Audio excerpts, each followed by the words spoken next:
Hi and welcome to Ada 247। मेरा नाम है Bharti and I am your NEET counselling expert and a biology educator as well. और आज मैं आपके सामने लेके आई हूँ एक डॉक्टर जिनका नाम है डॉक्टर दिगंबर सिंह।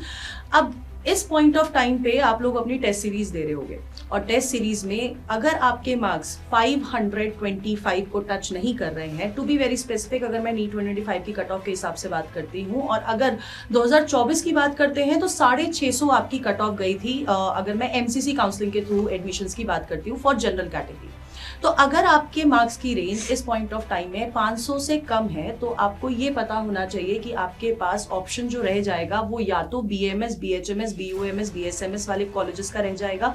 दूसरी जो चीज़ हो जाती है वो आपके प्राइवेट कॉलेजेस की एडमिशन की हो जाएगी। और तीसरी बहुत इंपॉर्टेंट चीज़ ये है कि जब हम लोग एमबीबीएस इंडिया की बात करती हूँ तो यहाँ पर जो प्राइवेट कॉलेजेस की फीस रहती है अप्रॉक्सीमेटली आप मान के चलिए कि 1 करोड़ से ऊपर टच करती है। इसलिए बहुत सारे बच्चे जो है अब्रॉड एमबीबीएस का ऑप्शन चूज करते हैं। तो आज जो हमारे साथ पर्सनालिटी यहाँ पर है उन्होंने अब्रॉड एमबीबीएस ही करी है, तो आज उनसे जानते हैं। Let's get started. Hi sir. Hello everyone. Sir पहले तो आप अपने बारे में बताइए, कहाँ से कॉलेज किया या फिर पूरा इंट्रोडक्शन। मेरा नाम डॉक्टर दिगंबर सिंह चौधरी है। मैं सेमी मेडिकल यूनिवर्सिटी से ग्रेजुएट हूँ 2022 में। 2022 जी। ओके। सो सर इम्पॉर्टेंट चीज़ ये है कि जैसे कि एक तो रीज़न हमें कहीं ना कहीं पता है कि अब्रॉड से एमबीबीएस क्यों करते हैं यूजुअली बच्चे, तो फाइनेंशियल इश्यूज रहते हैं बहुत ज़्यादा। दूसरा, आपने कजाकिस्तान से एमबीबीएस करी है। Why Kazakhstan? मतलब बहुत सारी जगह भी होते हैं, तो वाई कजाकिस्तान? कजाकिस्तान एक देखा जाए तो बेटर ऑप्शन ये होता है कि वहाँ पे उसका वेदर ठीक है, इतना वहाँ पे मतलब सेफ्टी ठीक है, और यूनिवर्सिटी का जो पढ़ाने का स्ट्रक्चर है और यूनिवर्सिटी जो है टीचर वगैरह सबका मतलब सिस्टम वाइज चलते हैं, सब ठीक ठाक होता है उनका। ओके, इसलिए कजाकिस्तान ठीक होता है। और बाकी सेफ्टी के मुकाबले देखें तो कजाकिस्तान सेफ कंट्री है बहुत ज़्यादा। वहाँ पे कुछ भी ऐसा क्राइम रेट वगैरह ऐसा कुछ नहीं है। स्टूडेंट के लिए बहुत सपोर्टिव कंट्री है वो। ओके, ठीक है। सो सबसे पहले सर बात कर लेते हैं, क्योंकि जब हम लोग एज अ स्टूडेंट पर्सपेक्टिव अगर मैं बात करती हूँ या अगर कोई पेरेंट ये पॉडकास्ट देख रहा होगा तो वो बहुत सारी पैरामीटर्स है जिनके बेसिस पे वो जज करता है कि यार मेरे को अपने बच्चे को इस कॉलेज में भेजना चाहिए या नहीं चाहिए, कॉलेज से पहले इस कंट्री में भेजना चाहिए या नहीं चाहिए। सो सबसे पहले स्टार्ट करते हैं कि सर सिटी की लाइफ क्या है, वेदर, ट्रांसपोर्ट, ये सारी चीज़ें, कम्युनिकेशन कितना ईजी है उधर के लोगों से, ये सारी चीज़ों के बारे में बताइए। पहली बात तो वहाँ पे ट्रांसपोर्ट बहुत ईजी है। ट्रांसपोर्ट के लिए जैसे लोकल बसें होती हैं, मेट्रो हैं, उनमें आप एक पर्टिकुलर कार्ड मिलता है, उस कार्ड के थ्रू आप स्वाइप करके वहाँ पे एक पॉइंट से लेकर दूसरे पॉइंट तक आप ट्रैवल कर सकते हो एक सेम रेट पे। मेट्रो का भी यही है, टाइम टू टाइम मेट्रो चलती रहती हैं।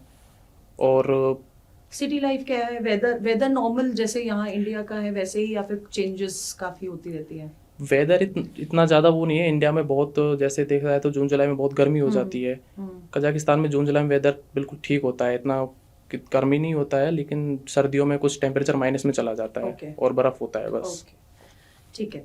सो नेक्स्ट, जैसे कि आपने बताया कि काफ़ी सेफ कंट्री हम लोग मान सकते हैं कजाकिस्तान को, तो इंटरनेशनल स्टूडेंट्स जैसे आप उधर गए तो आप उधर पर इंटरनेशनल स्टूडेंट कैटेगरी में आते हैं, तो उधर लोकल जो स्टूडेंट्स होते हैं या फिर पीपल होते हैं उनका बिहेवियर किस तरह से रहता है इंटरनेशनल स्टूडेंट्स के लिए? उनका बिहेवियर सबका नॉर्मल ही होता है, सब अच्छे से बात करते हैं, मिलजुल के रहते हैं। अगर कहीं पे कोई प्रॉब्लम होती है, कहीं स्टूडेंट कहीं फंसता है, कोई लोकल कोई चाहे स्टूडेंट हो चाहे वहाँ पे कोई टूरिस्ट हो, कुछ भी हो, तो उनकी सबकी हेल्प की जाती है। तो कोई ऐसा इजीली हेल्प कर देते हैं वो लोग। कोई ऐसा इंसिडेंट जहाँ पर आपको हेल्प मिली हो? हाँ, बहुत सारी जगह। जैसे मैं यूनिवर्सिटी में रहता हूँ तो क्लास के लिए कोई टॉपिक समझ नहीं आता है, या फिर कोई बाहर ट्रांसपोर्ट के लिए कहीं बाहर जाना हो, किसी टूरिस्ट पैलेस पे घूमने जाना हो, तो लोकलों से सपोर्ट लेके आप जा सकते हो वहाँ पे। ठीक है। सो सर एक ना सबसे बड़ा डिफरेंस है, जैसे लास्ट ईयर जब हमने काउंसलिंग कराई थी उस पॉइंट ऑफ टाइम पे हमारे जो बहुत सारे स्टूडेंट्स हैं जो नॉर्थ वाले स्टूडेंट थे वो साउथ इंडिया में भी जाने के लिए थोड़ा ऐसे कतरा रहे थे क्योंकि कल्चरल डिफरेंसेस बहुत ज़्यादा हो जाते हैं। सो उनका एक कांस्टेंट क्वेश्चन था कि अगर हम साउथ इंडिया के भी कॉलेजेस लेते हैं तो क्या कल्चरल डिफरेंसेस हो सकते हैं या फिर क्या ऐसे चैलेंजेस होंगे जो हमें फेस करने पड़ सकते हैं। अब अगर साउथ इंडिया तो फिर भी इंडिया में ही उस हो गया, लेकिन अगर हम लोग कजाकिस्तान जाते हैं तो आपको कल्चरल डिफरेंसेस क्या क्या देखने को मिले, या फिर इसके अलावा कि क्या क्या चीजें हैं जिसके लिए बच्चे को ऑलरेडी मेंटली प्रिपेयर्ड होके जाना चाहिए अगर वो बाहर से एमबीबीएस कर रहा है तो? कल्चर में तो देखिए वहाँ पे कल्चर का तो ये है कि एक वेदर के अनुसार आपको रहना पड़ता है। सर्दियों में सर्दियों के अनुसार रहना पड़ेगा, गर्मियों में गर्मियों के अनुसार। और वहाँ पे उनके लोकल फेस्टिवल होते हैं, जैसे स्टार्ट जनवरी से लेके मार्च तक उनका नवरात्र चलता है। उनके लोकल मंथ में कुछ न्यू ईयर जैसा होता है वैसा होता है। फिर उसके बाद धीरे धीरे उनके बहुत सारे फेस्टिवल होते हैं। और फिर उसके बाद क्रिसमस तो उनके लिए एक तरह से दिवाली की तरह होता है। क्रिसमस पूरे 5 से 12 दिन तक चलता है उनका क्रिसमस। तो सर मिनिमम टेम्परेचर कितना गया है वहाँ पर? मिनिमम टेम्परेचर तो वहाँ पे -20-25 तक जाता है। और तो उसमें सर्वाइवल इश्यूज जो हैं, क्योंकि अगर कोई इंडिया से है तो इतनी ज़्यादा ठंड की आदत नहीं होती है, तो एक ऐसा भी चैलेंज हम एक्सपेक्ट कर सकते हैं कि स्टूडेंट को आ सकता है कि वेदर के अकॉर्डिंग अपने आप को एडजस्ट करने वाला। ऐसा कुछ नहीं है, बस वहाँ पे जितने वार्म कपड़े होते हैं वो पहन के अच्छे से निकलो। ये नहीं कि आप कपड़े पहन के नहीं जा रहे हो बाहर तो उससे थोड़ा ठंड का इशू हो सकता है। आपको पूरे वार्म कपड़े पहन के निकलना होगा और अच्छे से प्रिपेयर होकर निकलना पड़ेगा, जिससे कि आपको ठंड महसूस ना हो बाहर। ओके तो मतलब जैसे ठंड, जैसे यहाँ पर तो रहता है ना कि गर्मी है और फिर थोड़ा ऑटम वाला सीजन है, फिर आपका ठंड आती है, तो अलग अलग है। तो उधर पर कांस्टेंट टेम्परेचर कैसा रहता है? मतलब मैक्सिमम टाइम क्या टेम्परेचर रहता है, गर्मी या नॉर्मल, या फिर ठंड रहती है ज़्यादा? देखिए वहाँ पे जनवरी से मतलब क्या बताऊँ मैं कि अक्टूबर से लेके फरवरी मार्च तक बर्फ़ का सीज़न होता है। तो धीरे धीरे अक्टूबर से धीरे धीरे ठंड होना स्टार्ट होती है। दिसंबर, जनवरी और फरवरी तक पूरा बर्फ़ से ढका हुआ होता है वहाँ पे। फिर उसके बाद अप्रैल से स्टार्ट हो जाता है थोड़ी थोड़ी गर्मी पड़ना वहाँ पे। तो गर्मी जितनी हो धीरे धीरे गर्मी बढ़ती है तो जून जुलाई तक आते आते गर्मी एक +20 के आसपास हो जाती है वो गर्मी। तो मतलब यहाँ का जो नॉर्मल टेम्परेचर है वहाँ के लिए वो गर्मी वाला हो जाता है। ओके ठीक है। सो सर ये तो क्लाइमेटिक कंडीशन और इन सब की बात होगी। अब सबसे बड़ा इशू जो मेरे हिसाब से हम एक एरिया से, एक रीजन से दूसरे रीजन पे जाते हैं, जो हमें फेस करना पड़ता है, वो है फूड अवेलेबिलिटी। अब हम लोग डिफरेंट पार्ट्स ऑफ इंडिया भी देखेंगे तो डिफरेंट पार्ट्स में अलग अलग तरह का खाना मैक्सिमम खाया जाता है जी। तो अब जैसे फॉर एग्जांपल यहाँ से कोई स्टूडेंट वहाँ पर जाता है तो इंडियन फूड की अवेलेबिलिटी क्या रहती है वहाँ पर? मिलता है वहाँ पर जैसे यहाँ पर खाना मिलता है वैसा वाला मिलता है या नहीं मिलता है? देखिए फूड के तो बहुत सारे ऑप्शन है। फूड आप खुद भी बना के खा सकते हो, हॉस्टल भी प्रोवाइड करवाता है। फिर वहाँ पे बहुत सारे रेस्टोरेंट भी हैं, तो आपको जहाँ जैसा ठीक लगे आप वहाँ जाके खा सकते हो। ओके तो इंडियन फूड मिलता है? जी इंडियन फूड मिलता है वहाँ पे। बेटर ऑप्शन होता है कि आप उसमें खुद बना के खाएं या हॉस्टल से प्रोवाइड किया हुआ वो खाएं, तो आपको काफ़ी चीप रहता है। ओके तो मेरा अगला क्वेश्चन यही था कि हॉस्टल का खाना या खुद का बनाया हुआ खाना, मतलब जैसे हम लोग हॉस्टल में रहते हैं, अब मैक्सिमम अगर आप हॉस्टल या पीजीज इंडिया में बात करते हैं तो वहाँ पर इलेक्ट्रिकल आइटम और ये सब अलाउड नहीं करते, तो क्या वहाँ पर हॉस्टल में ये सारी चीज़ें अलाउड हैं? क्योंकि अगर अलाउड होंगी तभी इंसान खुद का खाना खुद बना पाएगा। वहाँ पे रूम में तो अलाउड नहीं होता है, लेकिन एक पर्टिकुलर एरिया होता है किचन के लिए, तो उस एरिया में बहुत सारे हीटर लगे होते हैं और बहुत सारे गैस के इक्विपमेंट लगे होते हैं, तो उनमें आप जाके बना सकते हो और खा सकते हो। ओके तो आप फिर भी क्या प्रेफर करेंगे, हॉस्टल का खाना अच्छा, मतलब आपके हॉस्टल का खाना कैसा था? देखिए हॉस्टल का तो ये है कि मेस की जो लिस्ट में जो पर डे का हिसाब से जो है वो ही बनेगा। आज दाल चावल है तो दाल चावल ही बनेगा, लेकिन आप जब खुद बनाने बैठोगे तो आप खुद अपने हिसाब से कुछ भी बना के खा सकते हो वहाँ पे। ठीक है। तो अगर मैं जैसे हॉस्टल में भी अगर हम लोग रहते हैं तो हमारे एक फूड एक्सपेंस होता है कि इतना फीस ली जाती है, तो जब आपने वहाँ से अपनी एमबीबीएस कर रहे थे तो उस समय क्या एक्सपेंस था और अभी क्या एक्सपेंस चल रहा होगा, अगर आपको कुछ आइडिया हो तो? जिस टाइम हम वहाँ पे थे तो 15 से 20 हज़ार के आसपास होता था वहाँ पे एक्सपेंस। अब बढ़ा के 20 से 25 आप कर सकते हो। 20 से 25 हो गया होगा। और अगर हम लोग यही चीज़ फॉर एग्जांपल अगर हम लोग बाहर के खाने पे डिपेंडेंट रहे तो फिर कितना एक्सपेंस पहुंच जाता होगा? उसके बाद तो आप उसको प्लस में करते जाओ, क्योंकि आप अपने अकॉर्डिंग खाना खाओगे, उसको 30+ कर लो। ठीक है। सो नेक्स्ट चीज़ सर, हॉस्टल पे आते हैं क्योंकि सबसे ज़्यादा इम्पोर्टेंट फैक्टर ये है कि बच्चा रहेगा कहाँ वहाँ जाके। तो जब हम लोग वहाँ पर जाते हैं तो हमें फर्स्ट ईयर से ही हॉस्टल मतलब अकोमोडेशन मिल जाती है वहाँ पर? फर्स्ट ईयर में तो वहाँ पे कंपलसरी होता है कि हॉस्टल में आपको रहना ही रहना है। सेकंड ईयर से बाद आपके पास ऑप्शन होते हैं, आप हॉस्टल में भी रह सकते हो, आप बाहर फ्लैट लेके भी रह सकते हो, तो आपकी चॉइस होती है। ओके तो हॉस्टल फीस अप्रोक्सीमेटली कितनी रहती है वहाँ पर? हॉस्टल फीस अप्रोक्स 40,000 के आसपास। ओके 40,000। और अगर हम लोग बाहर मतलब ये पूरा एक सेमेस्टर टाइप है या फिर पूरे साल की हॉस्टल फी? ईयरली। ईयरली होती है जी। 40,000, which is very affordable I guess. मतलब इंडिया के हॉस्टल्स के अकॉर्डिंग यहाँ पर तो 2-2.5 लाख रुपए हॉस्टल उसमें ही ले हाँ, जाते हैं। बहुत अफोर्डेबल है वहाँ पे। हाँ। सो अगर हम लोग जैसे आपने बोला कि सेकेंड ईयर से स्टूडेंट्स के पास ऑप्शन रहता है अपना रेंटेड फ्लैट का, या फिर अब वो बाहर जाके खुद भी रह सकते हैं। तो जी। अगर कोई मतलब अगर आपने सर्च किया हो रेंटेड फ्लैट वगैरह कितने तक का पड़ जाता है वहाँ पर? देखिए rented flat monthly wise rent के हिसाब से होते हैं, तो वो पड़ते हैं 20,000 30,000 के आसपास ओके, पर तो मंथ फिर वो पड़ता है। काफी ज्यादा एक्सपेंसिव हो वो जाएगा एक्सपेंसिव हो compared जाता है, to फिर hostel। उसमें बाकी सारे काम भी, खाना पीना सारा आपको खुद को ही एडजस्ट करना पड़ता है। ट्रू। ओके सर, अब जब हम हॉस्टल में क्या क्या फैसिलिटीज मिल रही है, क्लेanलीनेस कैसी रहती है, सेफ्टी कैसा रहता है? मतलब पर्टिकुलर अगर मैं कोई लड़की जा रही है तो उसके जी। पेरेंट्स सबसे ज्यादा कंसर्न होते हैं सेफ्टी के लिए कि सेफ्टी इश्यूज क्या कभी आपके टाइम पे उधर पर कुछ ऐसा इशू आया या नहीं आया? और मतलब क्या सेफ्टी प्रोटोकॉल्स बेसिकली वहां पर रहते हैं हॉस्टल देखिए में? जब हॉस्टल में रहते हैं तो हॉस्टल का ये होता है कि एक टाइम, एक लिमिट टाइम होता है कि आपको शाम के 10 बजे से लेके सुबह 6 बजे तक गेट बंद रहता है रात के टाइम ओके। पे। सुबह 6 बजे खुलेगा, सुबह 6 बजे से लेके आप कॉलेज जाइए, कहीं पे भी शॉपिंग के लिए जाइए, शहर सिटी के अंदर घूमने के लिए जाइए, आप कहीं पे भी जा सकते हैं। लेकिन रात के 10 बजते बजते आपको हॉस्टल आना ही होगा। ओके। फॉर एग्जाम्पल मतलब एक छोटा सा जैसे फॉर एग्जाम्पल हम लोग यहाँ पर जब हॉस्टल्स में रहते हैं तो ऐसा जी। होता है कि अगर हम लोग अपने वो जो गिवन टाइम है उसमें अगर हम लोग हॉस्टल में नहीं पहुंचते तो घर पे फोन जाता है। तो क्या वहां पर भी ऐसा कुछ सिनेरियो है? क्या आपके साथ कभी ऐसा हुआ है?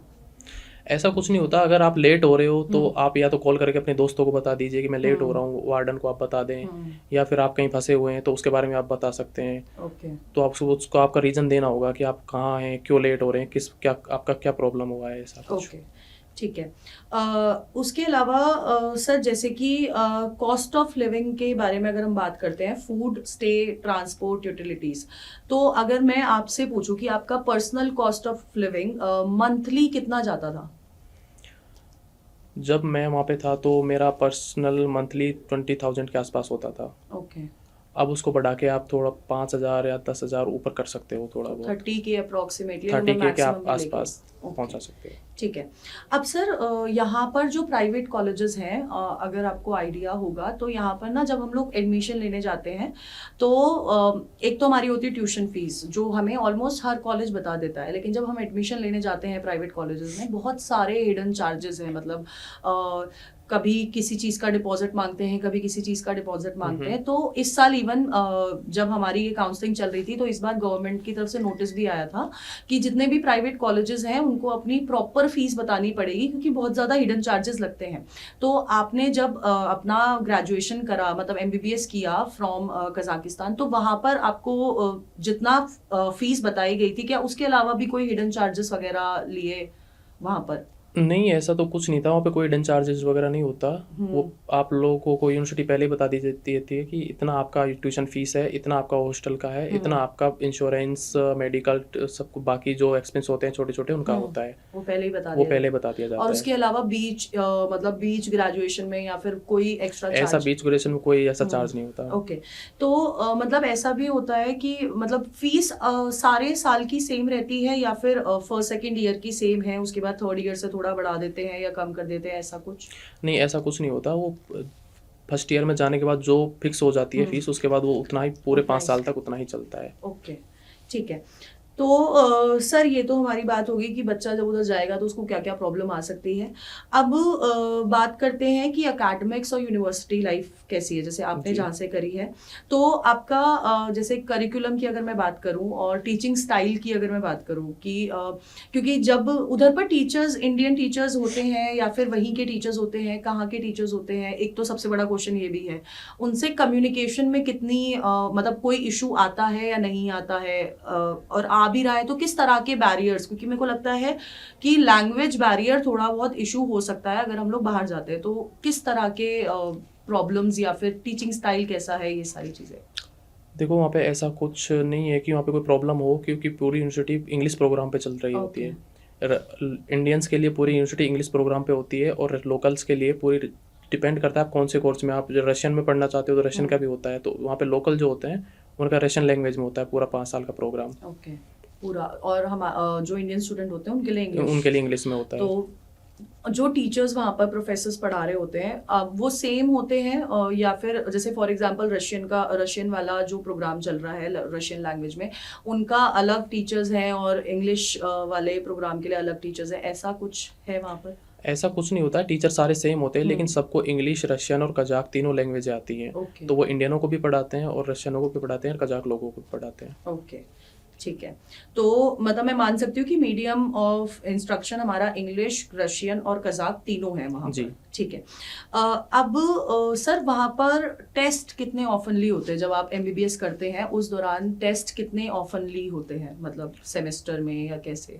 वहाँ पे सेमेस्टर में पर वीक एग्ज़ाम होते हैं। ओके, हर वीक एग्ज़ाम होते हैं। उसके बाद उसका एग्ज़ाम होने के बाद हर मंथली उसका एक रिकॉर्ड बनता है, जिसमें 50% आपको लाना ज़रूरी होता है। अच्छा, अगर आपका 50% से कम है तो आपको कुछ इशू भी हो सकते हैं या फिर आपको बैक भी लग सकती है।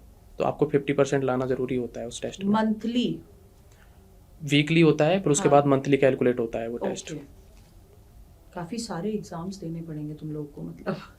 तो मतलब अकॉर्डिंग टू यू, आपके कुछ फ्रेंड्स क्या यहाँ पर इंडिया से एमबीबीएस करी होगी? कुछ फ्रेंड्स ने, मतलब जान पहचान में है ऐसे लोग? हाँ, मेरे बहुत सारे दोस्त हैं जिन्होंने इंडिया से भी तो की ये है। डिफिकल्टी लेवल, मतलब जैसे फॉर एग्जांपल अगर कभी बात करते होंगे तो यार जो टेस्ट होते हैं, जैसे वहां पर आप बोल रहे हो कि वीकली हर मतलब वीकली टेस्ट होते हैं, जी। फिर मंथली कैलकुलेट होता है, जी। तो आप इंडिया के एजुकेशन या टेस्ट के हिसाब से मतलब आप क्या बोलोगे कि कहाँ का डिफिकल्टी लेवल ज्यादा है? डिफ़िकल्टी लेवल तो दोनों ऑलमोस्ट शायद दोनों का सेम ही है, क्योंकि थ्योरी तो यहाँ पे पढ़ना पड़ेगा और वहाँ पे पढ़ना पड़ेगा। बाकी डिपेंड करता है प्रैक्टिकल के ऊपर। आप Okay. प्रैक्टिकल कहाँ पे कितना ज़्यादा कर रहे हो। इंडिया में प्रैक्टिकल ज़्यादा करने को मिलता है, तो वहाँ पे पेशेंट फ्लो कम है, तो प्रैक्टिकल वहाँ पे कम होता है। अच्छा, तो क्लिनिकल एक्सपोजर एज सच थोड़ा सा लो है। ओके, ठीक है। तो जब हम लोग एमबीबीएस कर रहे होते हैं तो आपका जो थ्योरी होती है, प्रैक्टिकल्स होता है, या फिर सेल्फ स्टडी का बैलेंस किस तरह से मेंटेन करना चाहिए किसी स्टूडेंट को? थोड़ा सा इस पे मतलब किस तरह से आपने मेंटेन किया था? सेल्फ स्टडी के लिए तो देखिए वहाँ पे डेली क्लासेस वगैरह होती थी, तो उनका पर डे के हिसाब से नेक्स्ट डे क्लास के लिए टॉपिक मिलते थे। जैसे फर्स्ट डे क्लास हुआ तो फर्स्ट डे का क्लास टॉपिक मिल गया, उसके लिए जो टॉपिक मिला है उसको आपको पढ़ के जाना होगा। तो आप पढ़ के जाओगे तो अगले दिन आप क्लास में एक्सप्लेन करोगे तो टीचर आपको अच्छे मार्क्स के साथ आपको शायद और अच्छा बेटर हो सकता है वो। ओके, सर इससे मुझे याद आया, जैसे यहाँ पर हर कॉलेज में एक परसेंट अटेंडेंस क्राइटेरिया होता है कि यार इतने जैसे मैंने जिस कॉलेज से किया जी। है उधर था 75% अटेंडेंस होनी चाहिए पर सब्जेक्ट, तो वहाँ पर भी कुछ ऐसा अटेंडेंस क्राइटेरिया होता है? हाँ, वहाँ पे होता है, पूरा 100% देना होता है आपको अटेंडेंस। आप चाहे बीमार हो, आप कुछ भी कर रहे हो, आप कहीं पे भी बिजी हो, कुछ भी हो, आपके प्रॉब्लम हो, लेकिन आपको क्लास जाना बहुत ज़रूरी है। अच्छा, मतलब एक भी क्लास मिस नहीं कर सकते? आप क्लास मिस नहीं कर और सकते। अगर मिस हुई तो? मिस हुई तो उसके लिए आपको कुछ या तो आपको सेमेस्टर बैक लगा दी जाएगी, या अगर आप वो नहीं अफोर्ड कर सकते तो आपको मतलब एक पेड पेमेंट के हिसाब से आपको क्लास दी जाएगी, जिससे आपको अलग से क्लास प्रोवाइड की जाएगी, अलग टीचर से आपको स्पेशल आपको पढ़ाने आएंगे पेमेंट के बेसिस पे। उसके बाद आपका एग्ज़ाम होंगे, उसके बाद आप क्लियर कर सकते हो उस सब्जेक्ट को। अच्छा, और वो पेमेंट कितनी मतलब जो एक्स्ट्रा क्लास जो हमने मिस करी है उसके लिए जो टीचर आ रहा है उसकी पेमेंट वगैरह कितनी रहती है? वो तो डिपेंड करता है सब्जेक्ट के ऊपर और क्लास के ऊपर। Okay. क्लास कितने घंटे की है और सब्जेक्ट कौन सा है। ओके, अलग रूल्स हैं थोड़ा बहुत, ठीक है। सर एक और सबसे इम्पॉर्टेंट क्वेश्चन ये है जो बच्चों के दिमाग में आता है, जैसे आपने ऑलरेडी बताया कि clinical exposure as such India जितना नहीं है, जी। तो लेकिन जो क्लिनिकल रोटेशन या हॉस्पिटल में जो ड्यूटीज वगैरह लगना शुरू होती है वो कौन से ईयर से स्टार्ट होता है वहाँ पर? वहाँ पे सेकेंड ईयर के बाद स्टार्ट हो जाता है। सेकेंड ईयर से लेके पूरे 5th ईयर तक हॉस्पिटल में ही जाना होता है, हॉस्पिटल में क्लासें होती हैं। अच्छा, वही क्लासेस होती जी। हैं सारी। ओके, तो कुछ ऐसा इंसिडेंट मतलब जैसे एमबीबीएस में डाइसेक्शन वगैरह होता है, तो मतलब मेरा बहुत क्यूरियस क्वेश्चन है कि कितने बच्चे बेहोश होते हैं उसको देख के, या कितना मतलब उसके लिए बच्चे को मेंटली कैसे प्रिपेयर होना चाहिए? मतलब ये मेरा खुद का पर्सनल क्वेश्चन है आउट ऑफ दिस। देखिए, वो तो खुद को स्ट्रॉन्ग होना ज़रूरी है कि आप उसको देख सकते हो या नहीं देख सकते। अगर देखना है नहीं, अगर कुछ होते हैं जिनको नहीं देख पाते हैं तो नहीं देख पाते, तो उनको कभी चक्कर आने लगते हैं, कभी उल्टियाँ करते हैं वो, तो उनको थोड़ा धीरे धीरे धीरे लेकिन वो सीख जाते हैं। तो आपके बैच में हुआ था कभी ऐसे जब पहली बार डाइसेक्शन करा हो और कोई भी होश होके गिर गया हाँ, हो? मुझको खुद को हुआ था पहली बार। नाइस। तो मतलब ये मैंने क्योंकि काफी स्टूडेंट्स से सुना है ऐसा होता है। जी। ठीक है। सो सर, अभी रिसेंटली मेरे एक स्टूडेंट से बात हुई थी, तो ही सेड कि जब हम लोग एमबीबीएस कॉलेज में जाते हैं तो एक सीनियर का बहुत अच्छा सपोर्ट सिस्टम रहता है। जी। तो ऐसा सपोर्ट सिस्टम वहाँ पर भी होता है, क्योंकि उन्होंने बोला अगर कोई फेस्ट है, कोई क्लासेस नहीं हो रही है या फिर नोट्स चाहिए, तो सीनियर बहुत सपोर्टिव रहते हैं। तो क्या जब हम लोग बाहर से एमबीबीएस करते हैं कि क्या वो सपोर्ट सिस्टम हमें वहाँ पर भी मिलता है? हाँ, बिल्कुल मिलता है, वो पूरा सपोर्ट्स करते हैं, सीनियर जितने भी होते हैं सारे सपोर्ट करते हैं। कॉलेज में कोई भी फेस्ट है, कुछ भी कोई प्रोग्राम है, कुछ भी करना हो, बाहर लोकल सिटी के बारे में बताते हैं और जो भी उनका कल्चर वगैरह है सब के बारे में समझाते हैं बैठ के। ओके। अगर कोई टॉपिक नहीं समझ आ रहा है तो उसके बारे में आप पूछ सकते हो। सीनियर का पूरा सपोर्ट होता पूरा है। सपोर्ट रहता है। ओके। तो सर जैसे यहाँ पर ऑलमोस्ट हर कॉलेज में बहुत सारी सोसाइटीज रहती हैं कि कहीं डिबेट, स्पोर्ट्स, कल्चरल एक्टिविटीज की, तो क्या वहाँ पर भी हमें मतलब कॉलेजेस में या यूनिवर्सिटी में ऐसी सोसाइटीज का रोल कोई देखने को मिलता है या सोसाइटीज हैं वैसी? नहीं, वहाँ पे ऐसा तो कुछ नहीं होता था। वहाँ पे बस एक आपके क्लासेस के बाद एक पीरियड, स्पेशल पीरियड होता था, पीरियड होते थे जिनके अंदर आप स्पोर्ट्स पीरियड होते थे, उनका आप जाके हॉल के अंदर जाके आप कोई भी गेम खेल सकते हो, लेकिन उनके अंदर जाना बहुत कंपलसरी था। वहाँ भी अटेंडेंस लगती जी, वहाँ पे अटेंडेंस लगती थी। ओके। तो इसके अलावा फेस्ट वगैरह होते हैं वहाँ पर? इसके अलावा फेस्ट वगैरह होते हैं, वहाँ पे कुछ मैराथन वगैरह होते हैं, उनके लोकल कुछ प्रोग्राम्स होते हैं जिनके अंदर वो अपने कंट्री को वो बताते हैं, कंट्री के बारे में बताते हैं कि कैसा क्या कब कौन क्या होता है। ओके, ठीक है। तो सर मेरा नेक्स्ट चीज़ ये है कि अकेडमिक प्रेशर और जो लैंग्वेज बैरियर है मेजरली आता होगा, क्योंकि अगर हम इंडिया में भी देखें तो बहुत सारे बच्चों को इंग्लिश उतने अच्छे से नहीं आती है। जी। तो वो जो लैंग्वेज बैरियर या फिर अकेडमिक प्रेशर को कैसे मेंटेन करते हैं वहाँ पर स्टूडेंट्स, मतलब बेसिकली कैसे हैंडल करना चाहिए स्टूडेंट को? क्योंकि लैंग्वेज बैरियर आएगा, वो वाली जो एक होती है, जिसको इंग्लिश अच्छे से आती है ठीक है, लेकिन कुछ बच्चे ऐसे भी होते हैं जिनको भले ही लैंग्वेज अच्छे से आती होगी बट वो बाय नेचर इंट्रोवर्ट होते हैं। तो वो कैसे पूरा प्रेशर वहाँ पर कैसे हैंडल करें, क्योंकि वहाँ पर हम नए नए गए होते हैं, इतने दोस्त नहीं बने होते हैं स्टार्टिंग फेज में, तो वो कैसे हैंडल करना चाहिए? नहीं, उसके लिए इतना ज़रूरी नहीं होता है कि आपको पूरा ही इंग्लिश आना ज़रूरी है। आपको बस इतना बस पढ़ना, लिखना और बोलना आना चाहिए हल्का फुल्का, कि आप टीचर के सामने अपने आप को इंट्रोड्यूस कर सको, अपने जो टॉपिक दिया गया है उसके बारे में आप बात कर सको। ओके। और बाकी बाहर मार्केट में घूमने के लिए, बाहर लोकल में जाने के लिए आपको रशियन लैंग्वेज आनी ज़रूरी है। रशियन लैंग्वेज आनी ज़रूरी जी। है। तो जिनको नहीं आती है फिर वो, मतलब वहाँ पर अगर मैं लोकल्स की बात करूँ तो उनको थोड़ी बहुत इंग्लिश तो कम्युनिकेशन। हाँ, वहाँ पे लोकल्स को इंग्लिश आती है तो वो थोड़ा बहुत वो हेल्प कर देते हैं, लेकिन बेटर ये होता है कि आपको रशियन आए तो आप एक इंडिपेंडेंट हो जाओगे, कि आप किसी की हेल्प नहीं मांगोगे, तो आप खुद अपने हिसाब से कर सकते हो बाहर। ओके। तो मतलब मेरा एक और क्वेश्चन ये था कि जब हम लोग बाहर से करते हैं, मतलब अपना एमबीबीएस कर रहे हैं, कोई भी डिग्री करते हैं, तो क्या हमें वहाँ की भी लैंग्वेज पढ़नी पड़ती है? मतलब हमारे कोर्स में कहीं पर भी आपने रशियन पढ़ी है? जी हाँ, वहाँ पे फर्स्ट ईयर और सेकेंड ईयर में सेकेंड ईयर तक वहाँ पे रशियन और कजाक लैंग्वेज पढ़ाई जाती है। ओके। जो उनका भी अटेंडेंस में होता है, अटेंडेंस बनती है उनसे भी। ओके, तो मतलब पढ़ाई जाती है जस्ट? हाँ, पढ़ाई जाती है, वो स्पेशली टीचर होते हैं, वो सिखाते हैं इंग्लिश और रशियन, दो लैंग्वेज में सिखाते हैं, पहले इंग्लिश फिर रशियन, उसके बाद आपको धीरे धीरे रशियन आना स्टार्ट हो जाती है। ओके। मतलब और मेजरली इसलिए भी सिखाई जाती होगी, जितना मेरे को आइडिया लग रहा है कि आप लोग जब क्लिनिकल एक्सपोजर के लिए हॉस्पिटल में जाते हो तो उधर पर तो ज़रूरी नहीं है कि पेशेंट को इंग्लिश आएगी या नहीं आएगी। जी, ये बहुत ज़रूरी है। अगर वहाँ पे पेशेंट को ज़रूरी नहीं है कि इंग्लिश आ ही रही हो, तो आपको रशियन में बात करनी पड़ेगी उससे। ओके। तो मतलब अगर किसी भी हम लोग कंट्री में जाते हो तो उधर की लोकल लैंग्वेज सिखाई जाती होगी ऑलमोस्ट मेजॉरिटी? हाँ, सारी कंट्री में सिखाई जाती है और आना भी ज़रूरी है, आपको सीखना ज़रूरी होता है। ओके। सर अब हम लोग सबसे इम्पोर्टेंट उस पर चलते हैं कि फाइनेंशियल प्लानिंग, मतलब कंपैरेटिवली फीस ऑब्वियसली कम है, लेकिन जब हम यहाँ से इंडिया से बाहर जाते हैं तो वहाँ पर बहुत सारी चीज़ें होती है, हमारा वीज़ा लगना होता है, फ्लाइट्स एंड ऑल, तो वो पूरा लेट्स स्टार्ट विद, सबसे पहले हम लोग स्टार्ट करते हैं कि आपके कॉलेज की यूनिवर्सिटी की ट्यूशन फीस क्या थी? जब हम वहाँ पे पढ़ते थे तो हमारी फ़ीस थी 2.50 लाख। लेकिन जी 2.5 लाख के आसपास। और अब अप्रोक्सीमेटली अब अप्रोक्सीमेटली बढ़ के वहाँ पे थोड़ा बहुत ऊपर नीचे हुआ है, तो उस हिसाब से 5 लाख के आसपास है फीस वहाँ पे। ओके, तो ये आपका जो 2.5 लाख है ये आपकी एनुअल फीस है, मतलब पूरे जी ये साल एनुअल फीस थी। साल भर की है। जी ओके, उसके अलावा क्या एक तो हॉस्टल चार्जेस है जो आपने बताया 40K के अराउंड जाता है जी हॉस्टल जी चार्ज। उसके अलावा क्या क्या चार्जेस लगते हैं, मतलब कंपैरेटिवली अगर मैं एज अ स्टूडेंट आपसे पूछूं कि सर मुझे अगर इस यूनिवर्सिटी में जाना है तो मुझे 1 साल का सिर्फ कॉलेज को कितना देना होगा?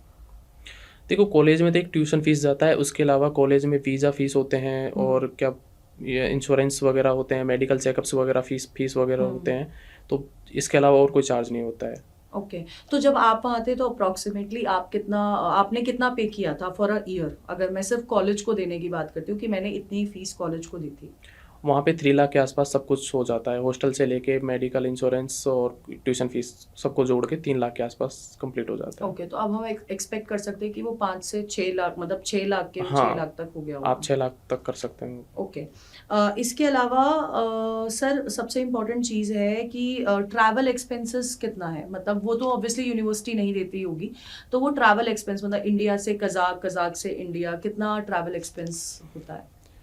देखो ट्रैवल एक्सपेंस इतना महंगा नहीं है, अब तो फ़िलहाल बहुत सस्ता हो गया है। आप मतलब इंडियन गवर्नमेंट की बहुत सारी फ़्लाइट्स वगैरह हैं, एयर इंडिया है, इंडिगो है, बहुत सारी फ़्लाइटें वहाँ पे चलती हैं। वहाँ की लोकल एयर अस्थाना है वो भी यहाँ पे दिल्ली से जाती है और मुंबई से जाती है डायरेक्ट, तो अप्रोक्स वो 30,000 के आसपास राउंड ट्रिप हो जाता है। और बच्चे मतलब जैसे फॉर एग्जांपल बच्चों का बहुत ज़्यादा वो रहता है ना कि बाहर जाएंगे तो कब घर वापस आने का टाइम कब मिलता है, मतलब एज एन की छुट्टियां कब होती हैं, कब वो स्टूडेंट अपने घर वापस आ सकता है, मतलब वो वाला ड्यूरेशन छुट्टियों वाला? वो डिपेंड करता है, आप सेमेस्टर वाइज भी आ सकते हो, हर सेमेस्टर के बीच में 15 से 20 दिन का गैप होता है। ओके, एक सेमेस्टर से दूसरे सेमेस्टर को स्टार्ट होने में 15 से 20 दिन का गैप होता है, जिसके अंदर आप 20 दिन की छुट्टियां लेके घर आ सकते हो। ओके, तो ये ऑलमोस्ट ये 5th ईयर तक ये सेम चीज़ रहती है कि एक सेमेस्टर के बाद 15-20 दिन का गैप, या फिर जब आपका क्लिनिकल एक्सपोजर थोड़ा ज़्यादा होने लगता है तब ये गैप बंद कर दिया जाता है? नहीं हमेशा रहता है, हमेशा फर्स्ट ईयर से लेके 5th ईयर तक कंप्लीट होता है ये ओके, पूरा गैप। ठीक है। तो अगर हम लोग मान के चले कि इंडिया के किसी प्राइवेट कॉलेज से अगर मैं कर रही हूँ तो मेरा 1.5 करोड़ आएगा विद हॉस्टल, और शायद हॉस्टल लगाऊं तो उससे ज़्यादा हिडन चार्जेस लगाऊं तो उससे ज़्यादा भी बैठ सकता जी है।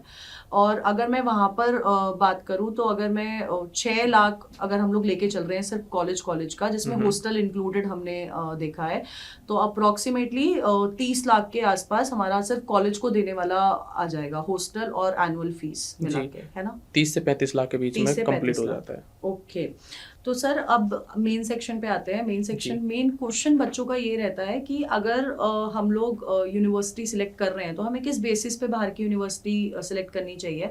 पहली चीज़, क्या आपने अपनी यूनिवर्सिटी खुद सिलेक्ट करी थी या फिर पेरेंट्स ने हेल्प करी या फिर कोई थर्ड पार्टी ने हेल्प करी? तो ये जो पूरा एडमिशन का क्राइटेरिया होता है या प्रोसीजर होता है, ये पूरा प्रोसीजर कैसे रहता है जब हम लोग बाहर की यूनिवर्सिटी में एडमिशन लेते हैं? देखो यूनिवर्सिटी सेलेक्ट करने के लिए पहले तो आपको किसी कंसल्टेंट के थ्रू बातचीत कर लेनी चाहिए कि आप कंसल्टेंट से, आपको कोई भी कंसल्टेंट होगा वो आपको बताएगा, बहुत सारी कंट्रियों के ऑप्शन देगा, तो उनमें से आपको एक चूज़ करके रखना पड़ेगा। आपका वहाँ पे वेदर के बारे में जानो, उसके वहाँ के टेम्परेचर कैसा है, वहाँ पे यूनिवर्सिटी कैसी है, वहाँ पे बच्चे जो पढ़ रहे हैं उनके बारे में थोड़ी जानकारी लीजिए।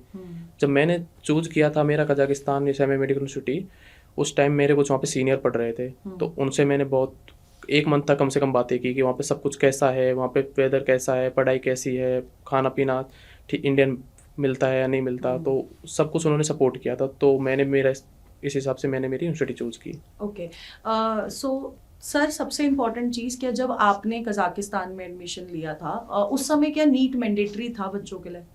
नहीं उस टाइम नहीं था, मैं 2017 में गया था, तो उस टाइम कजाकिस्तान में नीट नहीं था। ओके, 2018 से कजाकिस्तान में नीट, कजाकिस्तान नहीं सारी मतलब ऑलमोस्ट जगह, सारे हाँ। FMG में, मतलब फॉरेन मेडिकल ग्रेजुएट आप जहाँ से भी ग्रेजुएशन करोगे कंप्लीट करोगे तो आपके लिए नीट का स्कोर ज़रूरी है। ओके, नेक्स्ट जो इम्पोर्टेंट चीज़ ये है कि सर जब हम लोग जैसे यहाँ पर जब हम लोग कोई स्टूडेंट अब नीट देता है तो उसके लिए जो मिनिमम एज क्राइटेरिया है वो कि 17 साल का होना चाहिए, उसके बाद वो नीट के लिए एलिजिबल होता है। जी उस पॉइंट ऑफ टाइम पे कोई ऐसे क्राइटेरियाज थे या फिर अब ऐसा कोई क्राइटेरिया है, मिनिमम एज या मैक्सिमम एज का कोई क्राइटेरिया होता है वहाँ पर?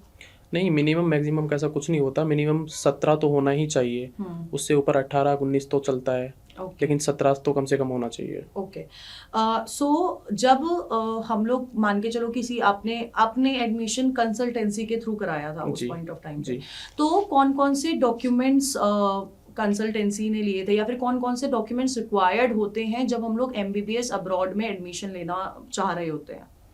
देखो, इसमें सबसे मेन डॉक्यूमेंट तो पासपोर्ट होता है, उसके बाद अब 12th की मार्कशीट होती है, 10th-12th की मार्कशीट तो इसमें ऐड किया जाता है। उसके बाद खुद के पर्सनल डॉक्यूमेंट्स होते हैं, जैसे आधार कार्ड, पैन कार्ड। इसके अलावा कुछ पेरेंट्स के छोटे छोटे डॉक्यूमेंट्स होते हैं आधार, पैन के। और अगर पेरेंट्स के डॉक्यूमेंट्स नहीं दे पा रहे तो उससे कोई प्रॉब्लम नहीं है, लेकिन स्टूडेंट के डॉक्यूमेंट्स सारे ज़रूरी होते हैं। ओके। तो इसके अलावा नीट का स्कोर कार्ड भी मतलब अब तो मैंडेटरी होगा ही होगा, क्योंकि अब तो नीट ही मैंडेटरी है, तो क्वालिफाइंग मार्क्स के लिए स्कोर हाँ, कार्ड। नीट का स्कोर कार्ड अब बहुत ज़रूरी है। हाँ ओके। इसके अलावा सर यूनिवर्सिटी जैसे आपने बताया शॉर्टलिस्ट कैसे करें, वो सारे पैरामीटर्स आपने बताए कि उधर का कल्चर कैसा है, या फिर इसके अलावा भी जैसे फॉर एग्जांपल जब हम लोग यहाँ पर किसी भी यूनिवर्सिटी को रैंक करते हैं तो हमारा एक जो बेसिक क्राइटेरिया हम लोग गवर्नमेंट यूनिवर्सिटीज़ के लिए या प्राइवेट के लिए भी हम लोगों ने जब इस साल किया था, तो एक बेसिक क्राइटेरिया हमने ना क्लिनिकल एक्सपोजर को लेके किया था। अब आप जैसे कि आप वहाँ पर बता रहे हैं कि इंडिया से कम क्लिनिकल एक्सपोजर है, तो बट क्या आपने बाहर की जो फॉरेन यूनिवर्सिटीज़ हैं जो एमबीबीएस कराती हैं, तो उधर मेन क्राइटेरिया फाइनेंस मतलब फाइनेंशियल वाला रखा था, या फिर ये क्लिनिकल एक्सपोजर वगैरह भी आपने देखा था उस पॉइंट ऑफ टाइम पे वाइल सिलेक्टिंग द यूनिवर्सिटी? ऐसा तो कुछ नहीं था कि मैंने फर्स्ट ऑफ ऑल सबसे पहले फाइनेंस ही देखा जाता है कि फाइनेंस इंडिया में बहुत महंगा है, फॉरेन में जाके आपको बहुत चीप पड़ जाता है वो चीज़ें, तो पहले तो फाइनेंस ही देखा जाता है इसमें। ओके उसके बाद क्लिनिकल एक्सपोजर वगैरह, मतलब अगर एज अ स्टूडेंट अगर उसकी फाइनेंशियल कंडीशन ठीक है तो वो देख सकता है कि वो कहाँ पर क्लिनिकल एक्सपोजर ज़्यादा है। हाँ, वो देख सकते हैं। अगर मैं आपसे एज अ मतलब ऐसे पूछूं कि अगर हम लोग बाहर की कंट्रीज देखते हैं और वहाँ पर क्लिनिकल एक्सपोजर, फिर भी कौन सी ऐसी कंट्री होगी जहाँ पर बेटर क्लिनिकल एक्सपोजर मिल जाएगा? मतलब इंडिया में तो बहुत ज़्यादा ही एक्सपोजर है, बाहर की ऐसी कौन सी कंट्रीज होगी जहाँ पर क्लिनिकल एक्सपोजर ज़्यादा, अगर आपको आइडिया है तो इस बारे में? इसमें तो ऐसा कुछ नहीं है कि सारी मोस्टली किसी कंट्री में ऐसा नहीं है कि इंडिया के जितना पेशेंट फ्लो मिले, लेकिन सब में बहुत कम फ्लो ही होता है, इतना पेशेंट बहुत कम आते हैं। Okay okay.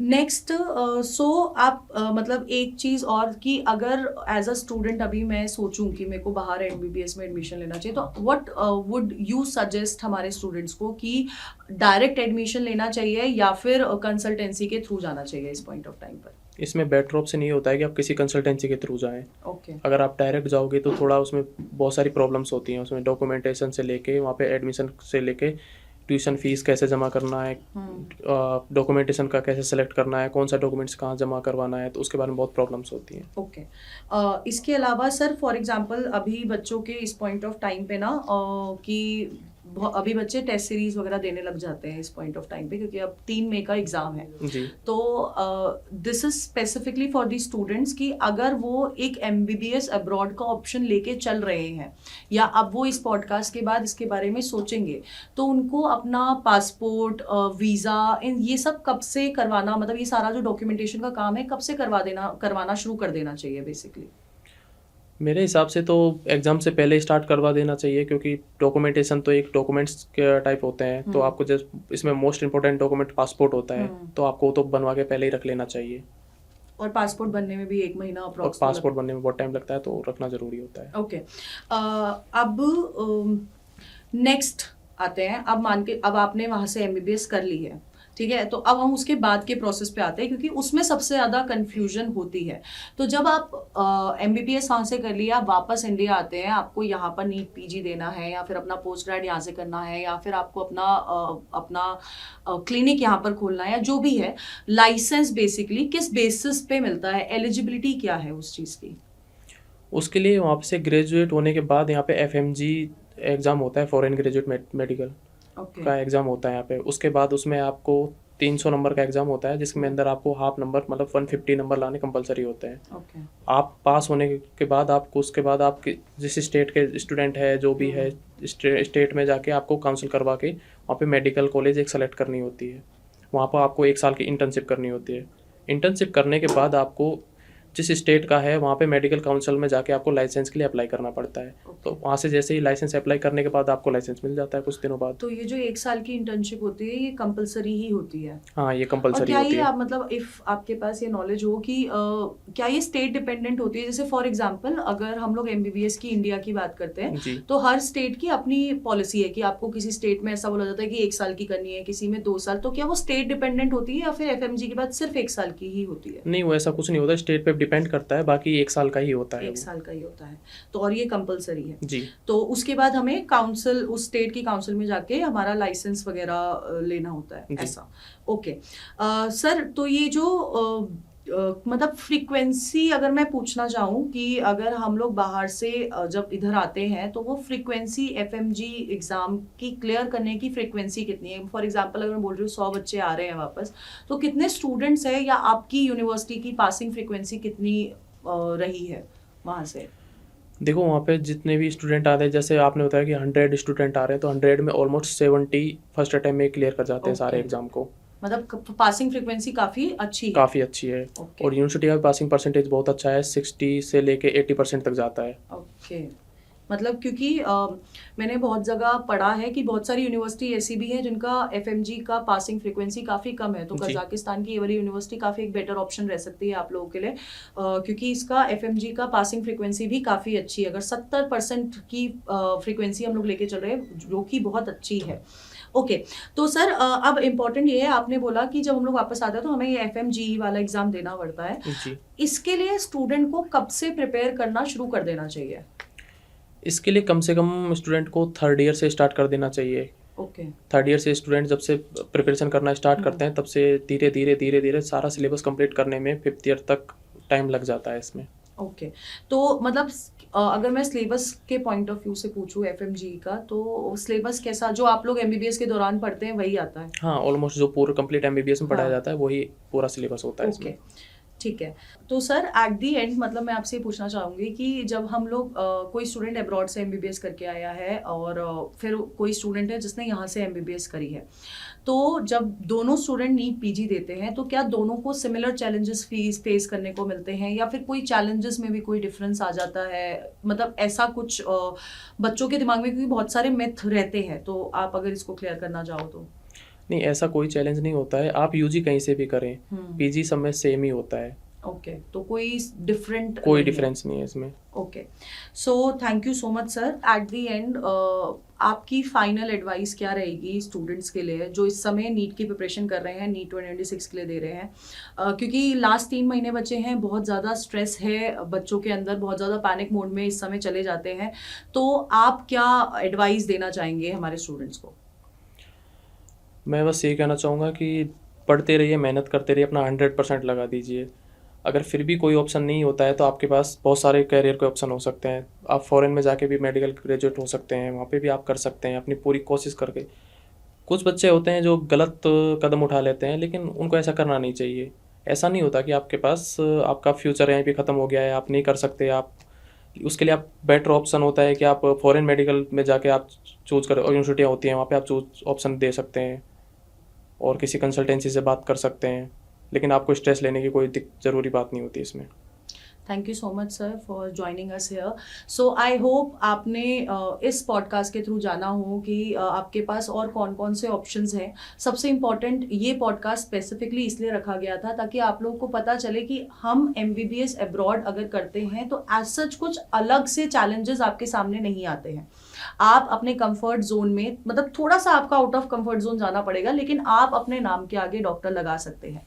But at this point मैं आपको यही बोलूंगी कि आप खुद जानते हैं कि आप कितनी मेहनत कर सकते हैं। अगर आप उतनी मेहनत नहीं कर रहे हैं तो it's time to buckle up guys, कि आप इन 3 महीनों में पूरी मेहनत कर लो, क्योंकि ये 3 महीने वो 3 महीने हैं जो आपकी जिंदगी बदल सकते हैं।